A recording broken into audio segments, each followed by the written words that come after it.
All right, car shopping. Billy, oh Billy, I'm shopping around for a car for my wife as well. Me and my friends were talking about what the first question should be for the salesman. Do you have a first question? Yeah, I'll steal what my brother says. Yeah, whatever his name is. Hey, Randy, what's the real price on this car? He goes, I feel like it sets a precedent for the whole wheeling and dealing. My top choice is, how much under invoice can you sell me this car? I've paid under invoice. It's not a crazy thing. Lots of times... Oh, you're saying like before the options, you've paid under that? Well, what the fuck were you buying and when did you buy it? I've never done that.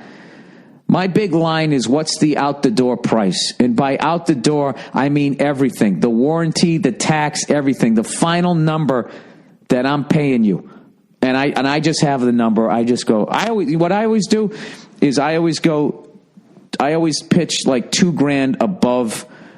Is it called not the one after all the options? It's that first number before they add the options. I always go $2,000 above that number. And I'm probably still getting fucked. I always get half a dick fucking thrown my way. I always do, you know. I always get fucked a little bit, but I actually enjoy the process. Like, I have fun with it. Each time I get fucked a little bit less. Like I did real well on this one, I felt. And, but who knows? You always feel like you're going to turn around and see them all laughing, slapping each other on the back, and then they're going to quickly stop and, sharpen a pencil as you look at them, after you leave. But, I would just, I don't know, read up on it, watch some YouTube videos. I had a lot of fun this time because I didn't give a fuck and I wasn't trading in the Prius. So I just kept saying that. I just kept saying, listen, dude, like, we'd like to buy this car, but we don't need to. I mean, I can get in that car right there and it drives great, man. It's a Toyota, I've kept it maintained. It's all beat up. I can park it. Nobody's going to steal a fucking 8-year-old Prius. It's a goddamn gem out there. So I had the guy laughing. So I go, look, this is what I want, right? So he goes and he fucking, grab asses with his manager and comes back. He's not even close. And he comes back with this big grin on his face. He goes, I'll tell you, this is a great deal. This is a great deal. And I just go, for who? For who? You? I mean, I'm not going to lie to you. At this point, if you look around the table, you're the only guy smiling. And then he kind of like, I go, I can't pay that.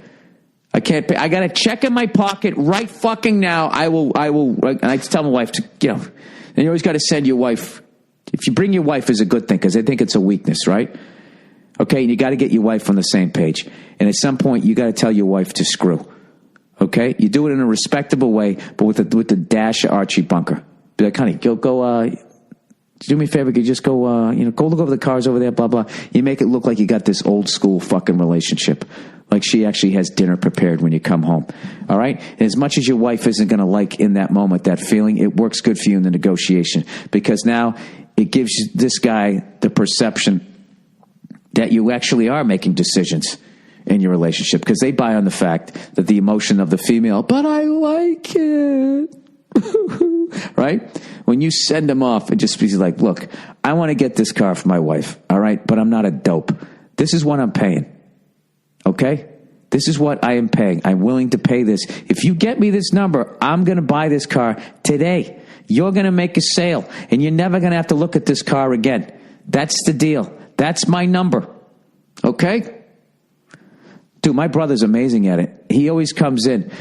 His line is he comes in and he always gets the guy's name, and I feel like that gives him power. He'd be like, what's your name? And the guy would be like, Steven. And he goes, Steven, you see this right here?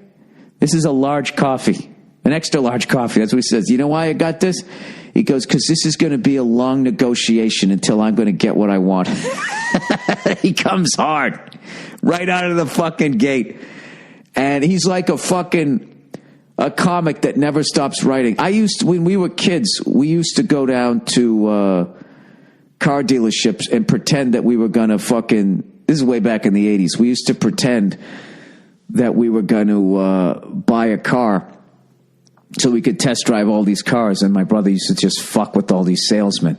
I used to do it with him, and I used to do it with another one of my friends. One day we skipped high school, and we went down and we said that we were seniors in high school, which we were. We said we were stepbrothers. It was hilarious. I had like fucking fire engine red hair, and my buddy was like fucking 6'2", looked like a movie star, all tall, dark, handsome. We looked nothing alike. So we said we were stepbrothers. And initially the salesman looked at us like, what the fuck?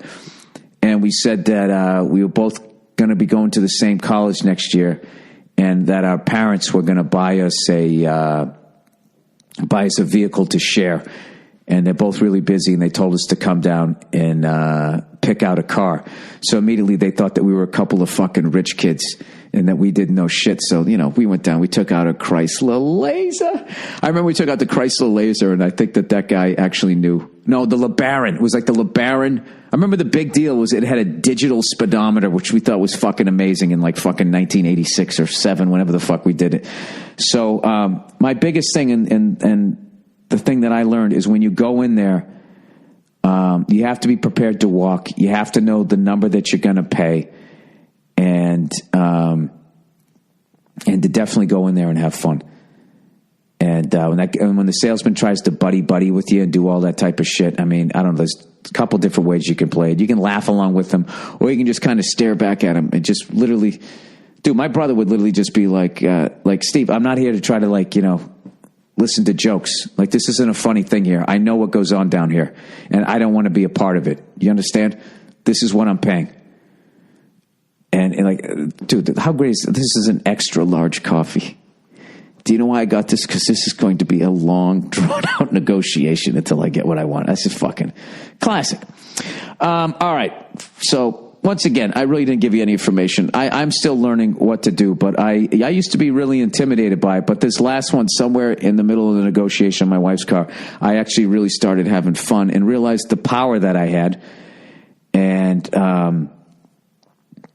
I just said, I'm not paying any more than this. I'm not paying any more than this. And then I got the number that I wanted.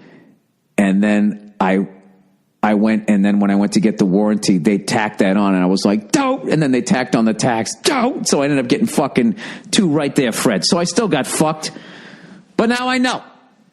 I know for the next time. It's like bombing as a comedian. So I had him. I had him dead to rights. And we let him off the hook. So I still got fucked. But, at least this time I had fun.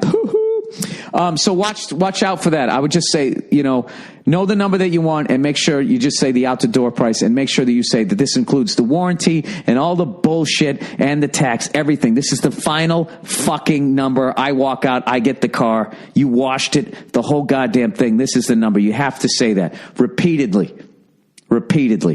And that's where I fucked up. All right. You know what? I'm man enough to admit it.